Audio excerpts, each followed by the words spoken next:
Hi everybody, it's Andy Phillips here and welcome to Atheism's UK or Atheism UK's podcast. Welcome everybody. I've got our usual sort of crew that's sort of beginning to build up here. We've got Rich, Esther, Embers and John. Hi everybody. Hello. Hi there. Now, we're going to be talking about, today the subject that we're going to talk about is interference of religion in sort of every aspect of our social lives. John, do you want to kick this one off? Yeah, sure. What made me think of it was I have a lot of fun on Facebook arguing with theists. I poke them. It's like a hornet's nest, you know, and see how they react. And one of them put up this meme that's a quote from Martin Luther King Jr. And it says, "Evil may so shape events that Caesar will occupy a palace and Christ a cross. But that same Christ will rise up and split history into AD and BC." And that, because it's the end of the year and we're about to turn over to the new calendar, it made me think it might be appropriate for now. So I pointed out in this thread that we no longer use AD and BC. We use BCE and CE, and you should have seen the furore that resulted from that. Anyway, it made me think that there's lots of ways in which Christianity has inveigled itself into the English culture, isn't there? And some years ago, I even made a vocabulary of what I called English to Christish dictionary, because there's lots of words which have a different meaning to a Christian than to the rest of us. There's bastard, for example, which to the rest of us might mean a mean person, but to a Christian, it means a fatherless child.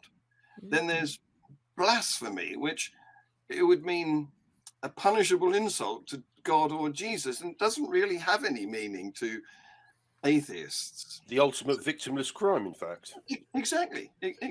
And there's even dead, which to an atheist means dead, and to a Christian it means in some afterlife. Anyway, I throw it open. Embers? Okay. Sorry. Go on, Embers. Okay, I was just going to give you some quotes to illustrate what John's been saying there. I've taken the liberty to borrow some quotes from various broadsheets over the Christmas period. So just excuse me if I take a couple of minutes to explain those. I'll read them out to you. So I'll be reading from my screen, so excuse me if I can't see you for a second. Right, okay. The first one that came to my mind was on Christmas Eve when Prime Minister Boris Johnson gave his Christmas address to the nation. He was talking about COVID and how we're hopefully coming through that sometime next year, giving thanks to all the emergency services, etc. But within that, he said in his video statement from Downing Street, "And I hope I can be forgiven for taking pride in the immense spirit of neighbourliness that the people of this country have shown. Getting jabbed not just for themselves, for ourselves, but for friends and family and everyone we meet." And that, after all, is the teaching of Jesus Christ, whose birth is at the heart of this enormous festival, that we should love our neighbours as we love ourselves. He said, getting jabbed not just for ourselves, but for friends and family and everyone we meet. Okay, fair enough for atheists so far. And then he went on to say, that, after all, is the teaching of Jesus Christ, whose birth is at the heart of this enormous festival, that we should love our neighbours as we love ourselves. That's essentially what Boris Johnson had to say on the matter. Bear in mind that Boris Johnson was christened a Catholic, but we may touch on that later. Last year, in fact. That's right. I can't remember the exact date. I've lost my invitation, but and then the Archbishop of Canterbury, Justin Welby, who, of course, you quite rightly speak up for Christmas and Christians. He then went on to say, I would say, go and get boosted, get vaccinated. It's how we love our neighbour. Loving our neighbour is what Jesus told us to do. It's Christmas, do what he said. Okay, we'll come on to that. One more little extract I've got, which is just to balance it out with the Conservatives and Labour. This is from Keir Starmer, who also thanked everybody for their hard work in fighting the pandemic. He finally said, for too many, there would be one less chair at the table for the Christmas meal. But in the darkest of times, Christian values of kindness, of compassion and hope have shone through. End of quotes now. So for me, that's fine if you're Christian, but what we're talking about is how religion has spread its roots through society. And we previously said in other podcasts that for the majority of people, certainly in the UK, they don't think about Christmas in a religious sense or Jesus. The nearest they get to Jesus at Christmas is maybe a Christmas card they get from Auntie Doris with Jesus and Mary on the front of it. That's about as near as I get when people send me things. But the issue is a lot of people are not Christians, even though we call this Christmas. So they're not interested in those sorts of messages. And personally, as an atheist, I take it not really as an insult, and atheists don't really get insulted. They don't get offended by anything because there's nothing to offend. The talk about Christian values and forgiveness and compassion, well, yeah, all very nice qualities, but excuse me, are you suggesting atheists or people who've got no interest in religion or just apathetic to religion in general don't have kindness and compassion? This is absolute nonsense. So this is the issue I have with religion just seeping naturally as if nothing is out of the ordinary in society. I think as you were reading those quotes out, because also Keir Starmer himself, for example, has actually said he's not a believer, yet he still feels the need to make those comments within one of his speeches and one of his addresses. It started bringing into my mind the work of a friend of the society, Dr. Darrell Ray, and his concept of the God virus. And as you were talking there, that came to me is this is classic examples of the God virus infecting public discourse, infecting the way that certainly people have to pander to religion. And, you know, going back 10 years ago or so, I think it was just over 10 years, when after the 2010 election? Yep. We wrote to every single member of parliament as Atheism UK, as an organisation, asking them what their religious views were, on the grounds that, you know, religious beliefs do affect an individual's decision-making processes. It does affect people's actions. And we actually did have a number of openly atheist MPs write back to us, but almost all of them, without exception, also put on there, I'm not a believer, I don't believe in God, but I respect those that do. And it's that invasion, that viral infection, that God virus, getting into discourse, that means that all of our public figures have to display at least and adopt some form of words that is affected or influenced by religion. And that to me, I find actually quite disturbing.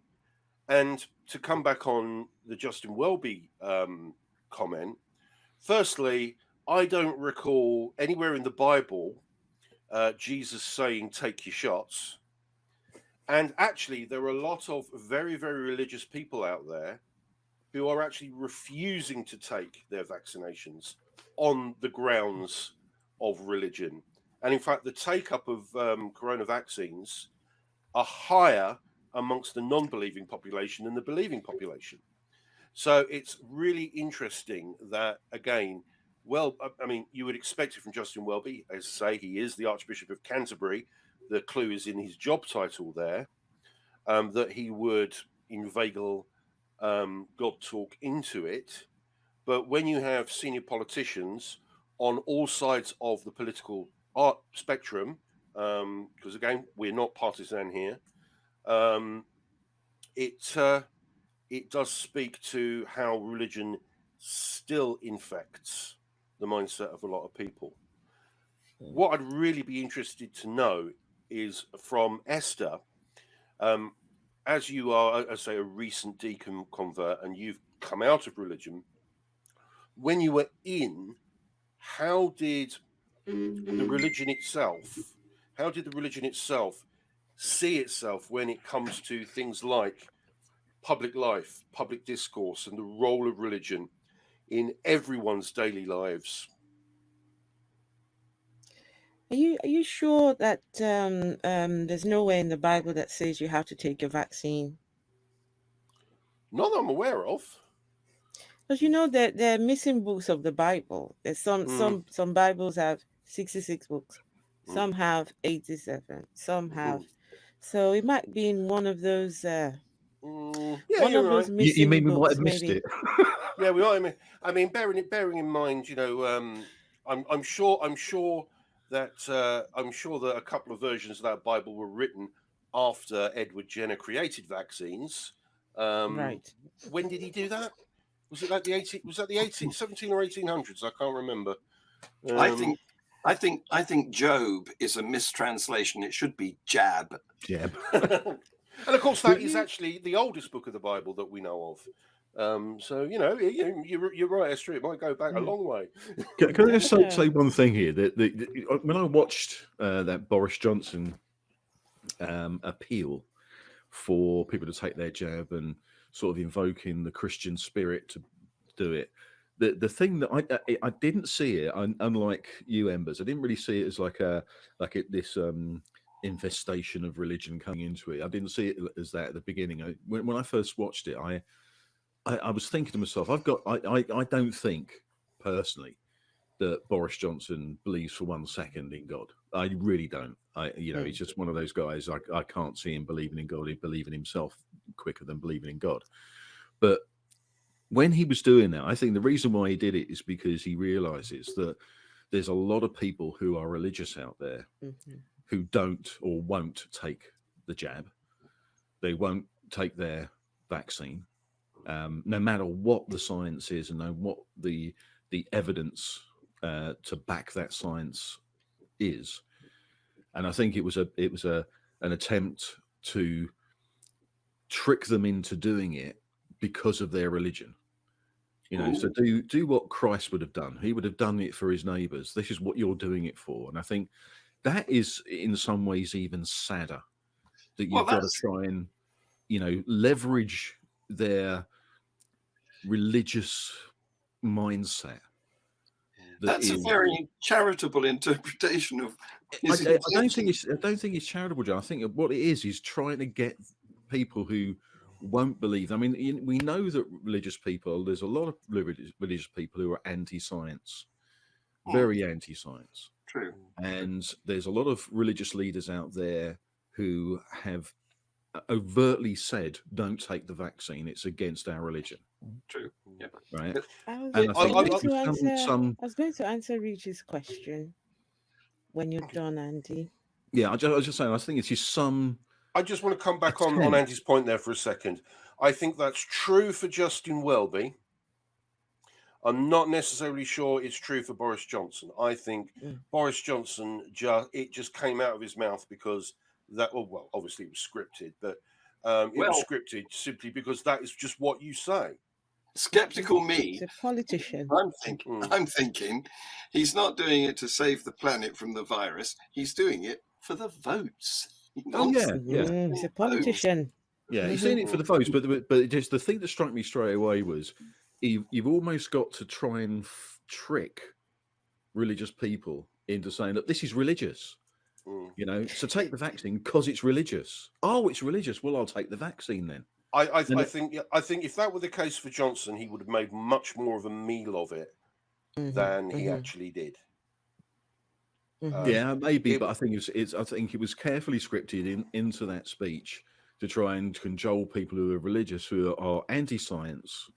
We know a lot of people when just look at our Facebook page, just look at our Twitter.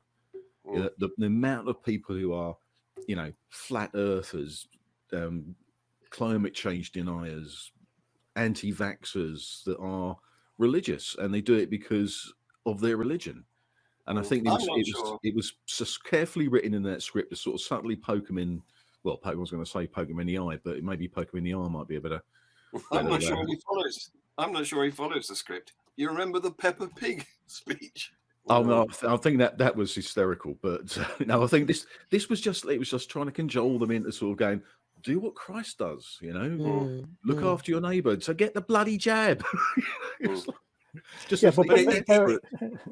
in mind, most political leaders don't write their own speeches. So they've got a team of speechwriters who do them for them.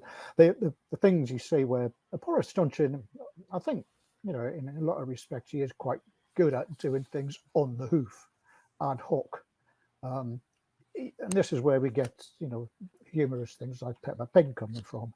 He can just come up with bizarre concepts like that. But important speeches, just like the Queen's Christmas Day message, the Queen, I'm guessing, doesn't write that herself. It's carefully scripted to be very precise and correct by her support team. Yeah, and I watched the speech this Christmas because I was staying with family and they insisted on watching it, and I watched it. And again, we know that the Queen is actually a very religious person. Bearing in mind, she also holds the position of head of the Church of England, and she did mention Jesus and the birth of Jesus, and she mentioned her faith, but it was a very, very small part of her speech. It was a very small part of her speech, and I've seen her do Christmas addresses where it's been a lot more than what she said this year, but I think she had other things to say this year. But again, this idea of the fact that she is the head of state and she is the head of the church, we have history there. We have history of the English church, and I do mean the English rather than the British, because there isn't a British church. The English church having an influence on laws, having its influence on society as a whole. And I know Esther was about to answer my question from earlier, and I'm just going to remind everyone of what I asked her. From when Esther, you were actually in the church, how did the church see itself when it came to wider society? So, as far as the church is concerned, God rules everything. God is in everything. God, he decides everything you do. So it's all part and parcel. There's no separation of yourself and the church. It's all one and the same thing. And in most cases, leaders of religious organizations want you to take your decisions from them. There is the world out there, and then there is us, the followers of Christ. So anything outside of that is the world, and you shouldn't listen to the world. You shouldn't. The Bible says so, not to sit in the seat of sit in the seat of sinners, not to sit in the seat of the scornful. So Mm, you're supposed to separate yourself from the world. You're yeah. supposed to, that there has to be a divide. There's Yes. no, you're not supposed to come together with the world and have any sort of fellowship or any, um, you know, there mustn't be that coming together of the world and the church. No, no. And you've got to And be in the Christian tribe to be righteous and to be yes, deserving of an afterlife. yes, and Well, what's also it's sorry, Esther. interesting. It's interesting. You would say, like with the vaccine. For a lot of religious people, actually believe that the virus was brought on by God. God is the one who has brought this on because he's trying to teach humanity a lesson. He's trying to get humanity to come back to, it's like God has brought this on to bring us back to him, to make us That's right. realize that we are nothing without God, right? So So we're on being the one hand, smited. on the one hand, he's the one who's brought this on. On the other hand, the one, okay, the God has brought this on. We have found a solution to get away from God's punishment, sort of, by bringing on the vaccines. But the religious people, for some reason, still wouldn't take the vaccine. You know, it's like, where do you how do you how do you make this right? How do you make them understand? You know, how, I don't know.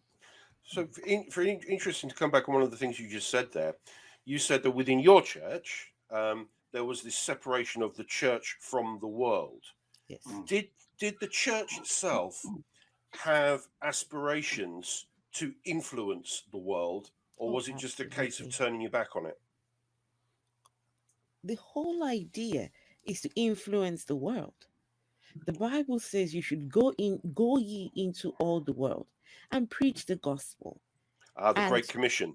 yeah, exactly. And Yeah. when you preach, you convert people. So at the end, when everything is all said and done, when you know this life is over, what you the benefits of being a Christian, you get that when it's all over. How many souls did you win? How many people did you convert? Equates to how many mansions you get in heaven, equates to how many crowns you get in heaven, or so if you win one soul to Christ, you get one mansion. You win 5 souls, you get 5 mansions. I don't know how you're supposed to live in these mansions It sounds at like one heaven's time. one big housing estate. It is. posh Even Jesus, housing estate. even Jesus said it in the Bible. He says, I go to prepare a place. In my Father's house are many mansions, and I go to prepare a place for you, right? And I would return to come and take you to my Father's house where there are many mansions. So What, And again, I'm chuckling myself here, Go on. excuse me, because what Esther has just described as the idea of God being everywhere, being within everything, all around us, even if you're not a believer, I guess. For any Star Trek fans, what Esther has just described is the Borg. Yeah. That's exactly what it is. you will be Think assimilated. about that concept of infiltration and assimilation. That's exactly the concept of the Borg. Yeah. And On that subject, one of the things I stirred up in the Facebook group that I love playing with, I posted a suggestion that that Jesus and Spiderman were essentially the same, because they both have a weird beginning, a weird origin. They both have amazing locomotory skills, walking on water or swinging from threads, and they both do good works. And you should have seen. well, Spider-Man does, but I'm not sure about God. But Anyway, to try and get back to the idea of the theme here, not only has the Christianity inveigled itself into our calendar, our very calendar, but also it's taken over the seasonal festivals that we had in pagan times, and it commemorates the milestones of our lives: birth, marriage, death. And so it's just got its nasty little fingers in everywhere. Although it seems to me that marriage is less Christian than it used to be, perhaps even less popular than it used to be. So maybe we are moving in the right direction. What do you think? Yeah, Well, it certainly is for civil marriage, isn't it? and non-religious funerals. Yes, You know, yes. when I was in the Church of England, I'm sure I've said this here. I was getting ready to become a priest in the Church of England. Yeah. I'd finished 2 years, and I was just about to go and start the what you call it now, theology school in Birmingham. Yeah. So part of my duties in church, I was a verger. So a verger would help out with funerals, would help out with things like that. It was interesting to find out, as part of my duties, so many people only identified with the church during these milestones. So when it's the funerals, when it's marriage, when so many people, they're members of the church, but I've never seen them, only when they come to do a marriage or a funeral. And then the other thing, before I came to the UK, we had this notion that the UK is a Christian nation. So the UK is a good country for Christians to relocate to. You can practice your religion without any being persecuted. You can, you got free reign because it is mainly a Christian society. So it was interesting to come here and to it is not as Christian as I was made to, but you want your money back? You were sold. Christianity still has its roots in a lot of it's still a major player in decisions that are made, and in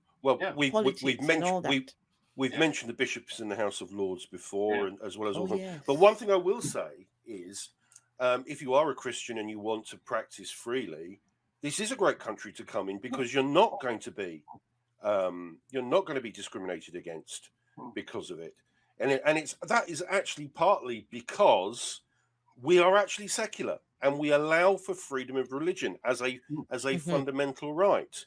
But that does mean that to have a freedom of religion, you have the freedom to be free from religion as well. You've got to have that right as well. But the centuries-long influence that religion has had on this country is, I think, one of the reasons why we still have this inveigle, how religion inveigles itself into society and people's views. I mean, there are some people out there that may hold views that many of us may not agree with, but it's those views have originated from religious teachings. I mean, a lot of, say, for example, anti-gay, anti-LGBT sentiment. Actually, when you look at it, there's no logical reason why you should be. But it's only from religious teachings that some of these arguments actually spring from. Now, there have been attempts to secularize those arguments, but the secularizing of those arguments have always failed. And it's only the religious view, the religious reasons, is the only reasons you have to hold these views, apart from, that might be a little bit icky. And even that is something that can be overcome. Now, and I think because of this historic link, I think the historic link and this idea of go out and convert everybody, this idea of the Great Commission, I think, has given Christianity, certainly, because of course there are some religions that don't convert people, or you find it very, very difficult to convert people. And I'm thinking of Judaism. I'm thinking of there are other, in fact, there are even some sects of Christianity out there that don't believe in converting people either. Less missionary. But it has given religion that sense of entitlement to be a part of everyone's life. Yeah. Whether Well, you say, Rich, that we're a secular country, and we are in practice. Yeah. But we're not in theory. In theory. We have an established church. We have bishops in the House of Lords. We have a monarch who is linked to the Christian faith.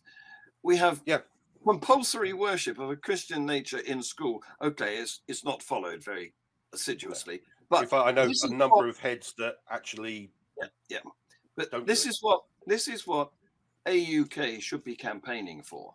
We want secularism in theory as well as in practice. Yeah.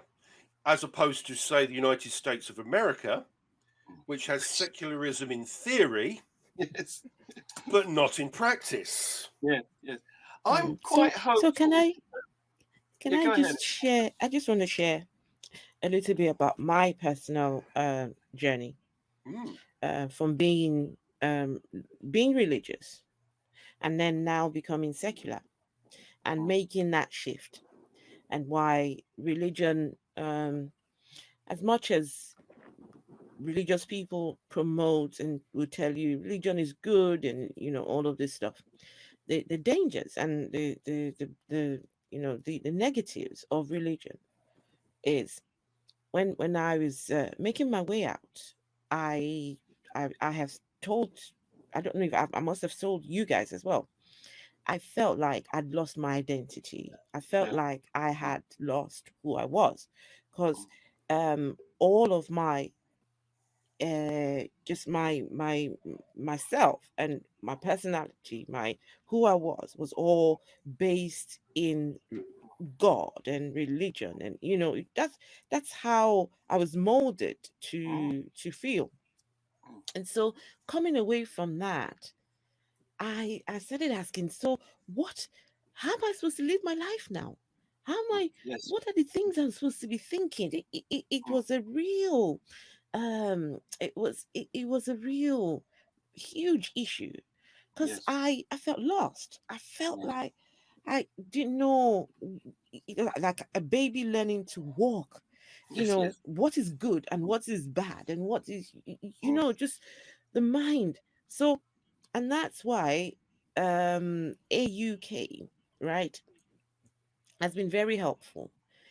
Meeting people who haven't been religious at all, and then it was interesting. I would tell you this for a fact, that the people who were non-religious seemed to be kinder, seemed to be nicer, seemed to be more welcoming. And it was mind-boggling. It was mind-boggling, because you're made to see non-religious people as evil, as these scary monsters. It breaks down that. Sorry.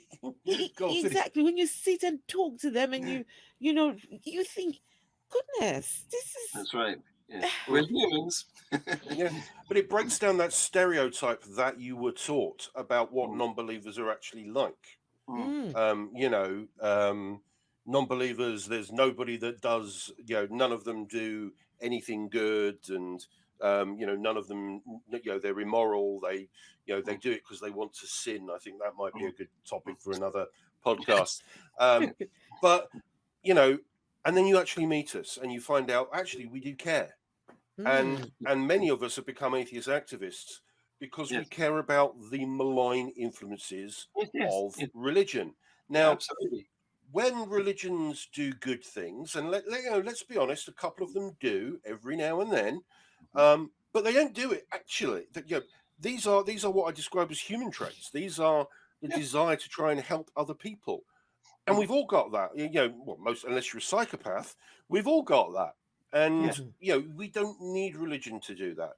No. So if I'm donating to my local food bank, or I'm giving out Kiva loans to people in other countries who need help so that they can set themselves up to be self-sustaining, I'm doing this because I think it's the right thing to do. Yes. I'm doing this because I'm feeling, and I'm, the people that I've given help to, I'm never going to meet them. I'm never going to know them. And you don't want them to worship you or your And I God. don't know. No. And you're Esther, not doing it to please God. There's no no ulterior motive. God. Indeed. There's no God factor. None No. at all. But this brings us back Esther, to can I thank you for all the nice things you said about AUK and welcome you to the fold? Absolutely. Thank you. Memberships are available. Can I just say one thing here? Just a lot of this sort of stuff reminds me a couple of years ago when I was working with Atheist Alliance International with John and stuff. I was lucky enough to have a chat with Arup Chatterjee, who wrote the book about Mother Teresa. And it's very basically good. exposing Mother Teresa and her motivations. And this is what struck me the most. I mean, to cut a long story short, everything that he was talking about, it was pretty appalling what she did. Reusing needles and making sure that, or knowing that people are in pain, but saying that that's God's way of, knowing you're alive and that sort of stuff. And it's just really, really appalling. But the biggest thing that he said was that she was not doing this out of love or altruism or anything like that. She was doing it to convert people. How many people could she convert? Yes. And she was doing it on their deathbeds, converting people to Catholicism on their deathbeds. These are people who were not Christian, were not Catholic. And because you had to do that to get sainted. Exactly, and this is it sort of struck me that this is the same sort of thing that happens with a lot of things that happen with, like we were talking about the bishops in the House of Lords, as you say, Rich, where their interpretation of biblical text and the way they interpret God's thought process determines how they vote. And we was doing something on assisted dying. Now, it doesn't matter which way you went on that vote, whether you wanted it to come into practice or not, it's irrelevant to this conversation. But they were voting specifically on the biblical text and what God's will would be.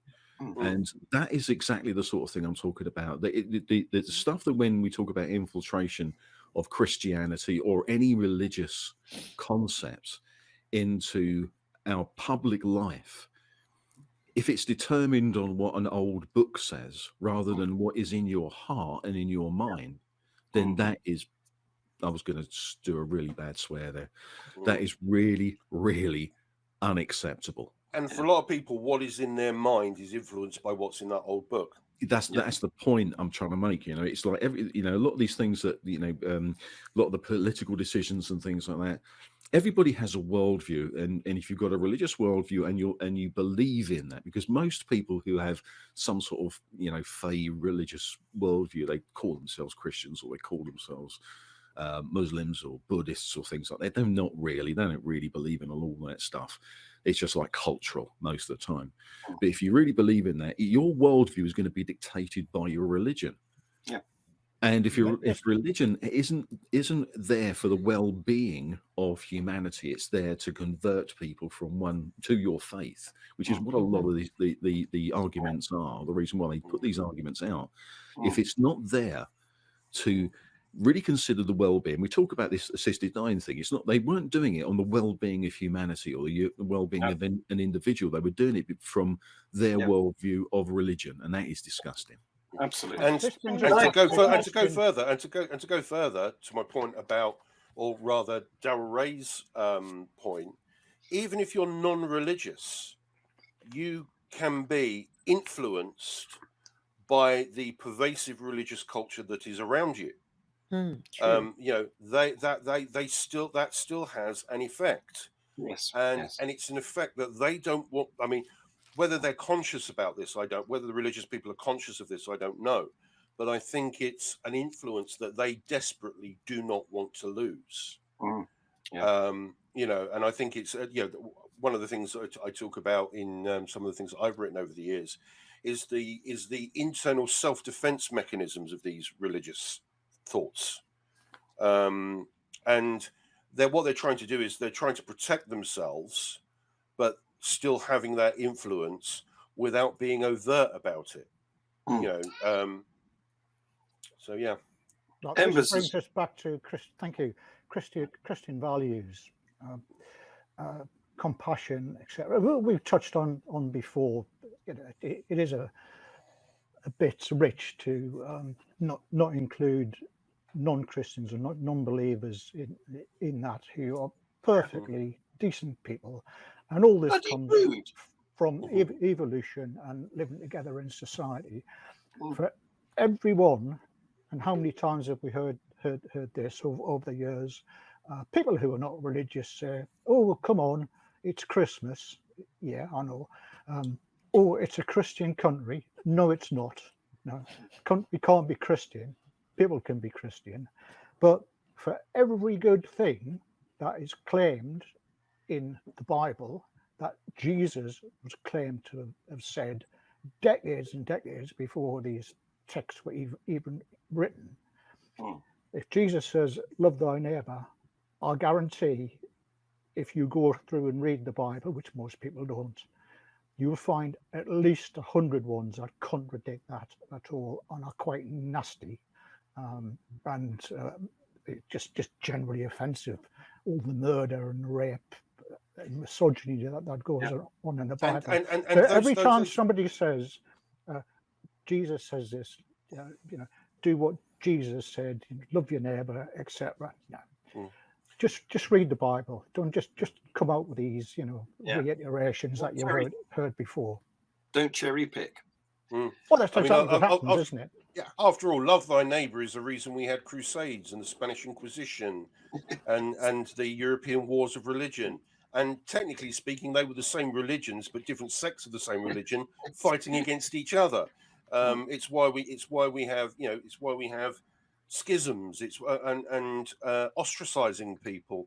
I mean, if they practiced love thy neighbor, that would be great, but they don't.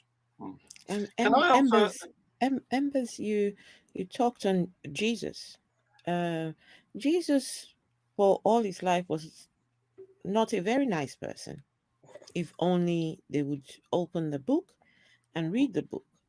So and there's a topic for another podcast. Yeah, you can say, oh, you know, Jesus says, "Love thy neighbor." The Bible says, if only they opened the book and had a look and properly read, they'd realize that there were moments when Jesus was a nasty piece of work, and you know, it's sad. And also, this is another thing I'm thinking. Religion, Christianity, it's a fairly newer religion compared to, you know, other worldviews. There were other religions before Christianity. Absolutely. So are you telling me that these people didn't love their neighbors? Are you telling me that these people didn't had no morals? Until Christianity came about? That's of right. course not. All the Stone Age well, Esther, it doesn't matter whether Jesus was naughty or nice. He's only as naughty or nice as the people who decades after he's alleged to have lived He's and not alleged to have died, have actually written about what he was like. So I thought for a second you were going to make some. For a second, I thought you were going to make some tortured link to being on a naughty list of Santa Claus there for a second. I was going to. But, Can I offer a glimmer of hope for the UK? Because our next monarch, and let's face it, Queen Elizabeth II is 96.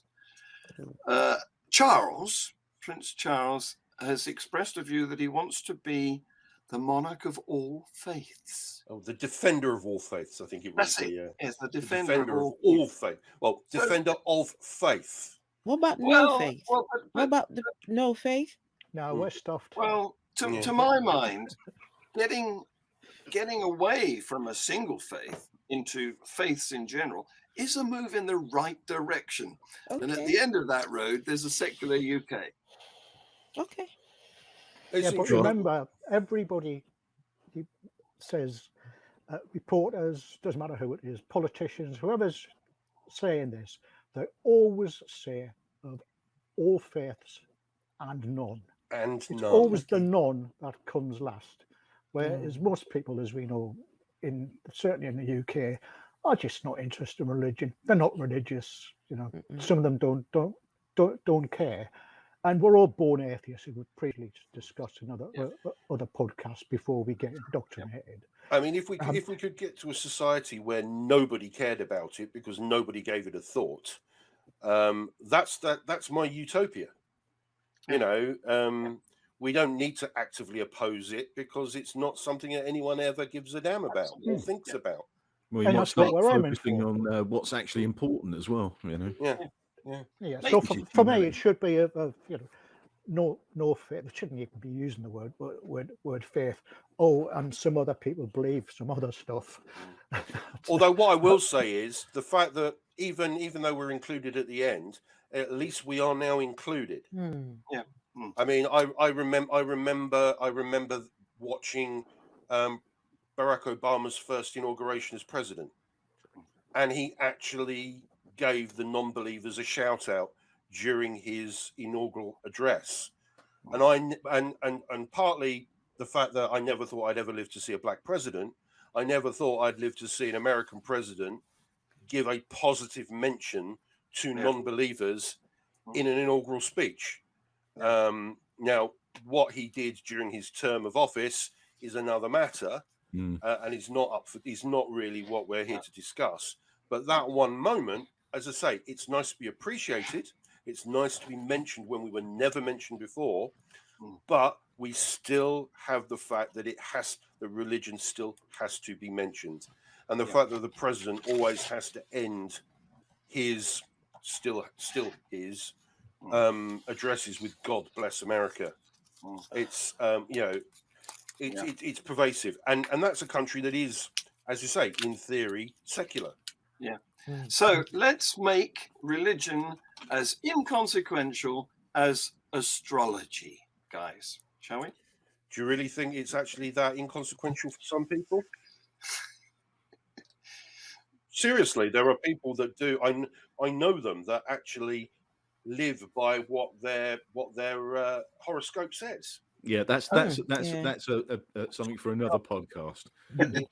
Let's end this one because we've got to our time. Let's end this one with a positive note that it's getting there. It's glacial, but we're getting there somehow. You know, it's pointing more towards a more secular society and things like that. And I think the more we talk about this, the better. It's getting there, but slowly. Yeah, and the fact that I'm sitting here, it is getting there. We're glad you have you here, Esther. So thanks everybody for joining us today. If you like these sort of conversations and you want to take part in them, even just give us a shout. We can put it in the comments and things like that. Don't forget to subscribe to the channel. It really helps us get the word out.